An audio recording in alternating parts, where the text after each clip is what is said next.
Watch out mga ka-treasure hunter, no? Ipapakita ko sa inyo itong aking diamond. At ipapakita ko rin sa inyo ang simpleng diamond testing na aking nalaman. Kaya panoorin ninyo ito. So, welcome back po sa aking channel, no? Ito po yung ipapakita natin sa inyong diamond, no? Na sinasabi natin. Isa dito ay totoo, isa dito ay fake. So, kapag tiningnan natin, halos parehas eh. No, halos walang pinagkaiba. Hindi talaga natin malalaman kung sa tingin lang. So, i-share natin sa inyo ang simpleng testing lang na akin pong nalalaman. Gamit muna natin itong heat testing, no? Painitan natin din, ibagsak sa tubig na malamig. At kung mabiyak, piki. Kung hindi mabiyak, tunay. So, ito po ang unang step, no? Kaya testing muna natin sa heat testing. So, sa heat testing, gagamit tayo ng butane, no? Saka torch. Kung wala, pwede rin lighter, no? Kahit 20 seconds, 10 to 20 seconds lang. At wala tayong ipit, kaya gagamitan ko ng kutsara, no? So, kutsara yung ating gagamitin pang testing. Gamit yung butane. So, ilagay natin dyan yung kutsara. Unahin natin itong isa, no? Ipapainitan natin. So, kahit 10 seconds lang, no? Gamit yung butane. Painitan natin siya, no?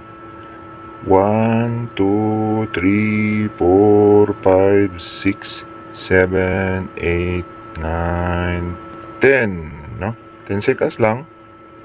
Then, ihulog natin ito sa tubig. Ayan. Kumukulo. Kumukulo siya. Tingnan natin kung ano ang resulta.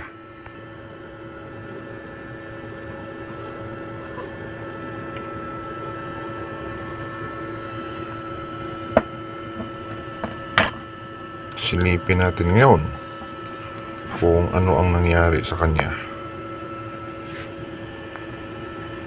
Tapos basag-basag, no? So, ayan siya. Masisilip natin, basag-basag.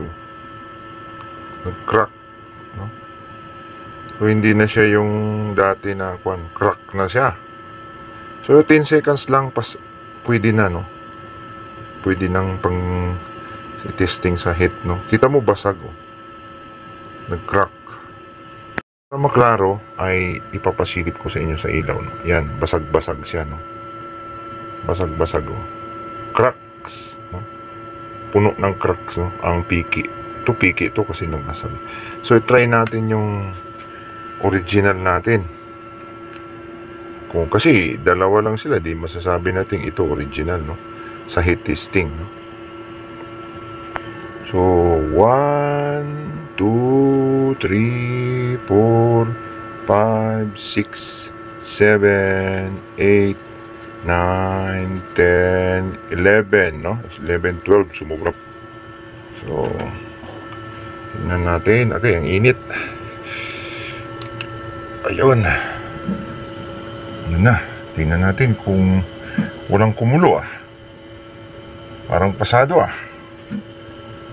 So, makikita natin, no? Ahunin natin siya para masilip natin kung nag-crack ito pong diamond na ito. Dito natin malalaman kung legit nga, kung piki, di crack yan. Kung hindi, ay tunay yan, no? Walang crack, mga ka-treasure hunter, no? Perfect.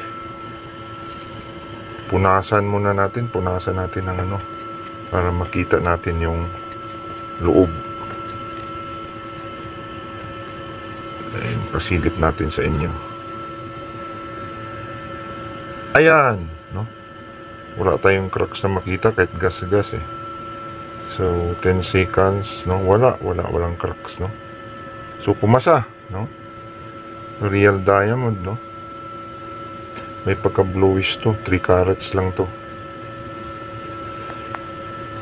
So pumasa sa heat testing, no? So compare natin sa piki, no? Basag, no? Sa heat testing, no? Yan. So yung kanya, pinagkaiba niya ay pumuti nga yung isa, oh. Dati iba yung kulay niya, no? Pumuti, nag-crack. Nag-crack siya sa loob, no? Yan. Yung isa walang gasgas, no? Gamit itong blue torch, no? Pwedeng pang test pala itong blue torch. So wala tayong pang ipit kasi, kaya kutsara. Yun lang ang pinaka-alternative natin. So aprobado, no? Ang original, oh, walang ganos, no? Makikita natin, oh, kahit na i-zoom, yung isa crack. So sa heat testing po yan. Yan ay simpleng test lang ng diamonds, no? So kung pumasa dito, may mga steps pa na iba. Fog, yung inihipan, no? Na hindi magpo-fog. Tsaka pinaka-final yung laboratory certificate, no? Sa gemologist. So yan lang po i-share natin para pag mayroon kayo, kahit na wala kayong certificate, at least mapatunayan sa simpleng testing lang. So, no, thanks for watching, no? Magandang idea ito para po sa ating mga kababayan na gustong mag-test po ng kanilang mga diamonds. Hindi lang ito ang basihan, may mga dami pang mga test ng diamonds, pero isa ito sa napakagandang testing. So, thank you very much. Salamat po sa panonood. Hanggang susunod po, si Katricio ninyo, Yusuf Yamato, no?